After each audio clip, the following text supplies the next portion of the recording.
نحمده ونصلي على رسوله الكريم اما بعد. سورة البقره دا د قرآن د ټولنا لوی سورت دی. د سورت نوم دی بقره، ځکه په دې کې د بقره د غوا ذکر راغلی، د هغې د وجې نه د ټول سورت نوم بقره ایښودی شوی دی. مدني سورت دی، پس د هجرت د رسول الله صلی الله علیه وسلم نه نازل شوی دی.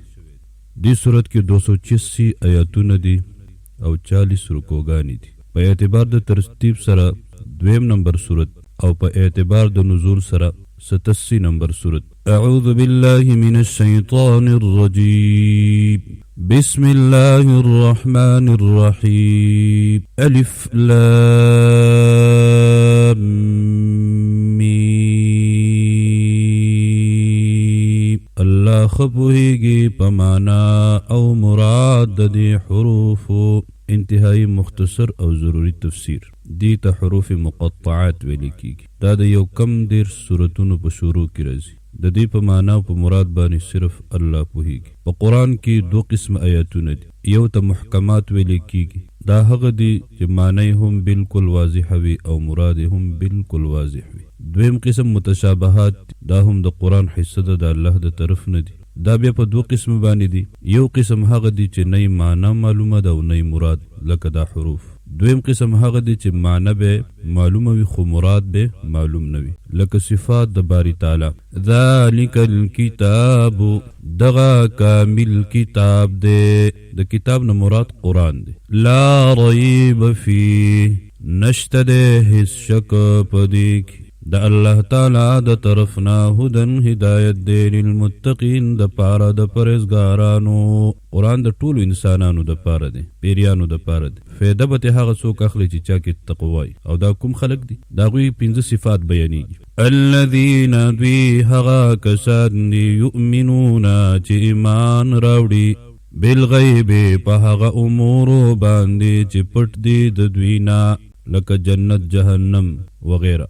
ويقيمون الصلاة، او ودروي مانزل را. د مانزه چې څومره فرایض دي، واجبات دي، سنن دي، مستحبات دي، د هغوی لحاظ ساتي او مکروهات و مفسداتو نه ځان بچ کړي. ومما، او د هغې نه، رزقناهم چې ورکړي دي موږ دوی ته، ينفقون، خرچ کوي په لاره د الله کې د پاره د رضا د الله. والذین، او هغه کسان دي، یؤمنون چې ایمان راوړي، بما، په هغه وحی باندې، بما، په هغه قرآن باندې، انزل، چې نازل کړی شوی دی، الیکا، تا ته ای پیغمبره صلی الله علیه وسلم.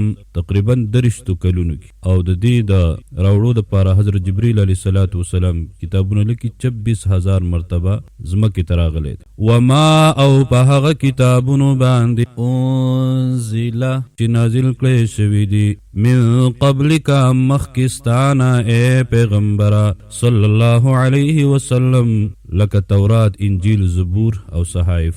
او دا مضبوط دلیل دی په مسله د ختم نبوت. وبالآخرت، او پکور د آخرت باندې، هم دوی یوقنون، یقین لري. اولئک، دغه صفتونو والا، دغه ښکلي خلق، علی هدن، په هدایت باندې دي، من ربهم، د طرفه د رب خپلنا په دنیا کې. واولئک، او دغه صفتونو والا، هم المفلحون، هم دوی دی پورا کامیاب. کامیاب ډله بیان شو. دویم خالص کافر بیانېږي چې هغوی کفر بالکل ښکاره دی.